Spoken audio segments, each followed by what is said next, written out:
Good morning and a very very happy morning. So एक बार फिर चलते हैं एक ब्यूटीफुल से जर्नी पे, सफ़र पे, जहाँ हम टुगेदर बहुत ही खूबसूरत ज़िंदगी क्रिएट करेंगे। सो द बुक है पावर ऑफ नाउ, राइटर है एकार्ट टोले।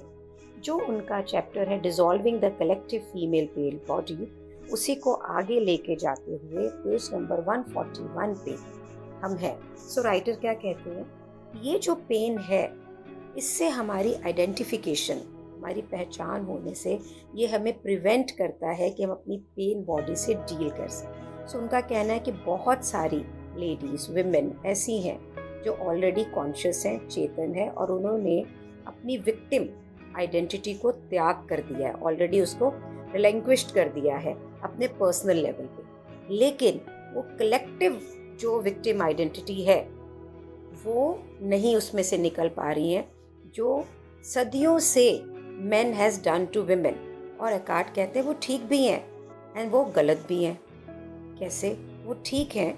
क्योंकि कलेक्टिव फीमेल पेन बॉडी जो है वो इसलिए पैदा हुई क्योंकि सदियों से जो मेल डोमिनेंस सोसाइटी थी, उन्होंने इतना वायलेंस उन पे इन्फ्लिक्ट किया, रिप्रेशन किया, कि जो पूरे प्लैनेट के अंदर जितना भी फीमेल प्रिंसिपल था वो उससे दबा हुआ था और उसके पेन में था।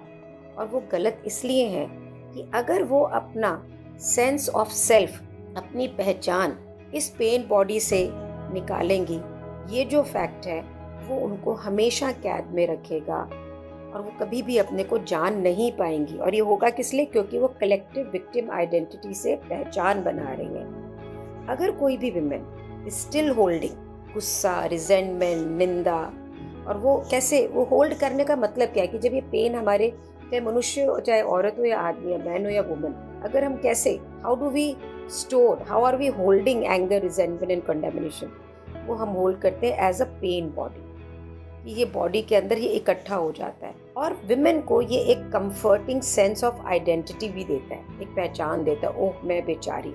और ये एक दूसरी बेचारी औरतों के साथ में सॉलिडेरिटी भी देता है, ये ग्रुप बन जाता है उनका।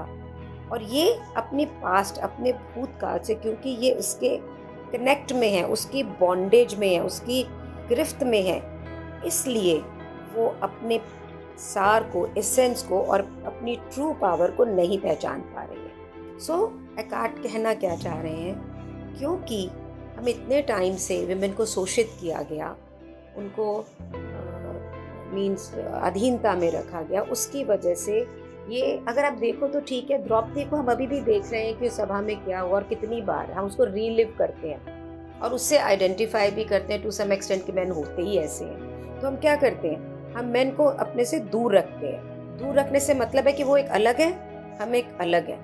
और जैसे ही हम मैन को अपने से अलग लगते हैं, एक sense of separation, sense of अगलाव आता है, जो कि विमेन ईगो को स्ट्रेंथन करता है। जो ईगो से पहचान है विमेन की, उसको स्ट्रेंथन करता है। और जितना भी ये ईगो स्ट्रेंथन होगा, उतना ही हम अपने ट्रू, अपने सच्चे स्वभाव से दूर ही होंगे। सो एकार्ट कहते हैं इस पेन बॉडी को अपनी पहचान ना बनाएं, इसकी जगह इसे एनलाइटनमेंट के लिए यूज करें, मोक्ष के लिए यूज करें। कैसे? Transmute it into consciousness. ये पेन बॉडी को खत्म कर दें चेतनता में आके। और इसका सबसे बढ़िया टाइम वो है जब आप महीने में मेंसेस में होती हैं। सो एकार्ट का कहना है कि उनकी ओपिनियन है कि सब औरतें जिस वक्त मेंसेस के टाइम पे आती हैं तो वो अचेतन मन में होती हैं, और ये पेन जो है कलेक्टिव फीमेल बॉडी की वजह से इनको होता है, जो इतने सदियों से चला हुआ आ रहा है। और we are unconscious, the women are unconscious about it. So जैसे ही आप एक सर्टेन लेवल की कॉन्शियसनेस पे पहुंचते हैं, तो आप जैसे ही ज़्यादा चेतन होते हैं वैसे ही ये ट्रांसम्यूट हो जाता है। सो उनका कहना है कि मैंने इसे पहले भी समझाया है, मैं आपको दोबारा इसे समझाता हूँ। कलेक्टिव रेफरेंस है कलेक्टिव फीमेल पेन बॉडी से। तो उन्होंने एक तरीका बताया कि आप इससे कैसे बाहर निकल सकते। सो उन्होंने बोला कि जैसे ही आपको ये मालूम होता है कि आपका मेंस्ट्रुअल फ्लो चालू होने वाला है, तो आप जैसे ही फर्स्ट साइन उसका देखें, जिसको कि हम बोलते हैं प्री टेंशन, ये एक जो प्री टेंशन है, ये अवेकनिंग है कलेक्टिव फीमेल पेन बॉडी की। और इसी समय अगर आप अलर्ट हो जाएं कि ये पेन मेरी आइडेंटिटी नहीं है, मैं इससे आइडेंटिफाई नहीं करती हूँ, ये जो सदियों से ये चला आ रहा है, औरतों का वायलेंस शोषण उसका है, तो आप इसे अलर्ट रह के ट्रांसम्यूट कर सकते हैं। तो inhabit your body as fully as possible. कैसे करना है? इस समय आप अपनी बॉडी को इनहेबिट मतलब उसके अंदर रहें, बाहर को अपना फोकस कम करें, उसके अंदर रहें। जैसे ही फर्स्ट साइन आता है आप अलर्ट होके उसे कैच करें, उससे पहले कि वो आपके ऊपर हावी हो जाए। शब्द यूज कर रहे हैं takes you over. For example, जैसे ही आपको इरिटेशन होनी शुरू हो, आपको एंगर आना चालू करे, जैसे ही प्योरली कोई फिजिकल सिम्टम भी शुरू होता है, उसी वक्त उसे कैच करें और उसे अपने बिहेवियर और सोच पे हावी ना होने दें। इसका मतलब सिर्फ सिंपली ये है कि अपनी पूरी अटेंशन को अपने अंदर इस समय रखें। तो जैसे ही आपको कोई भी इमोशंस की फीलिंग हो, आप इमोशनल हो, आपको ना उसका स्ट्रॉन्ग एनर्जी, उसकी जो ये एनर्जी है उसको फील करते ही और ये जाने कि इसके पीछे बहुत चार्ज है, तीव्रता है। सो जैसे ही आपको ये पता लगता है, खुद को अवेयरनेस आती कि ये मेरी पेन बॉडी है, उसी वक्त नोइंग दृष्टा भाव से आकर आप इसके लिए चेतन रहें, अवेयर हैं, कॉन्शियस प्रेजेंस लें और इसकी पावर को समझें कि कितनी पावरफुली आपको बिल्कुल चंगुल में लेती है। कोई भी इमोशन जो आपकी प्रेजेंस को लेना चाहेगी वो जल्दी से सबसाइड कर जाएगी और ख़त्म हो जाएगी। और अगर ये सिर्फ फिजिकल सिम्टम होगा तो ये जो अटेंशन आप इसे देंगे तो इसे ये इमोशंस और थॉट में बदलने से रोकेगा। मीन्स पेन ही रहेगा, ये इमोशनल के लेवल पे नहीं आएगा।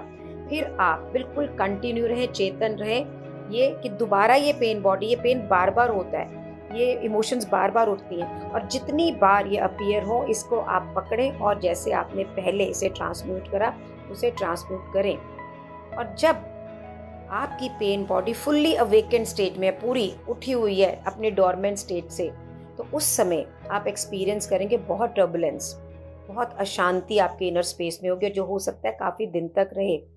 जब भी ऐसा होता है आप उसके लिए प्रेजेंट रहें और उसको पूरा ध्यान दें और अपनी इस अशांति को अपने अंदर देखें, इसे दृष्टाभाव से देखें और hold the knowing and be the knowing. ये जाने भी ये क्या हो रहा है और ये जानने वाले भी बने कि मैं ये जान रही हूँ।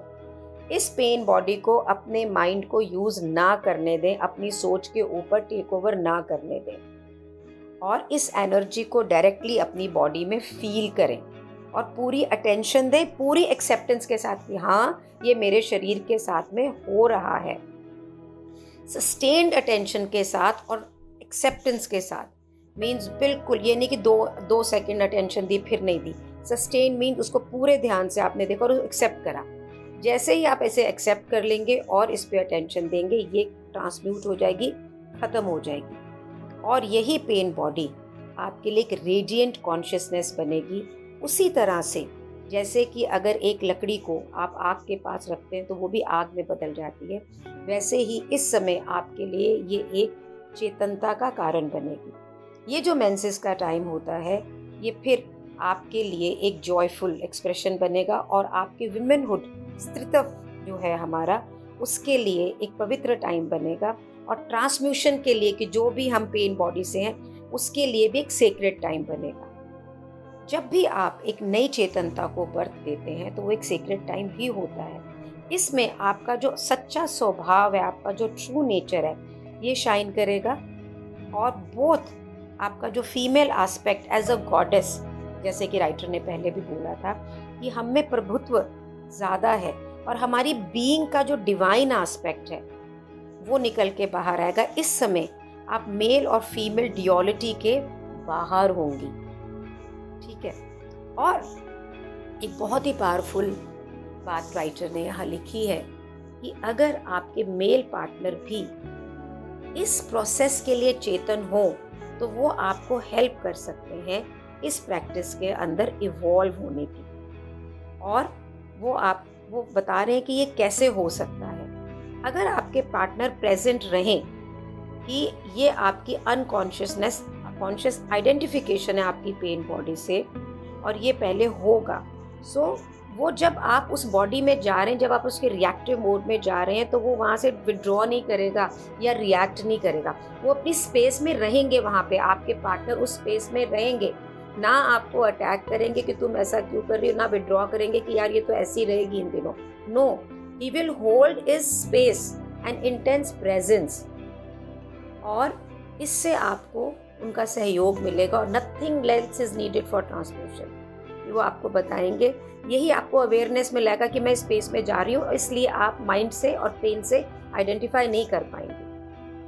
और इसी तरह से आप भी अपने पार्टनर की मदद कर सकते हैं कि जब भी वो पेन बॉडी से कनेक्ट हो, माइंड से कनेक्ट हो, उस वक्त आप उनको छोड़े नहीं, भागे नहीं, खड़े रहें और उन्हें हेल्प करें ताकि वो अपनी कॉन्शियसनेस को रिक्लेम कर सकें, अपने माइंड से आइडेंटिफिकेशन को हटा सकें, अपने माइंड से अटेंशन को हटा सकें, और वो इस बात को पहचाने कि मैं क्या सोच रहा हूँ। इस तरह से एक जो परमानेंट एनर्जी फील्ड जो बहुत प्योर होगा और हाई फ्रीक्वेंसी का होगा, वो आप दोनों पति पत्नी के बीच में, आपके लाइफ पार्टनर में होगा।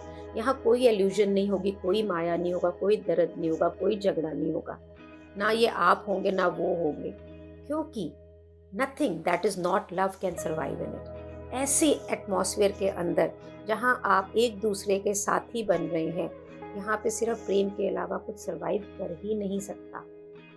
और ये रिप्रेजेंट करता है एक डिवाइन फुलफिलमेंट को, एक ट्रांसपर्सनल पर्पस ऑफ योर रिलेशनशिप, कि जिस रिलेशनशिप के लिए हम यहाँ आए हैं ये उसको फुलफिल करता है, and it will become the centre of consciousness and that will draw in many others.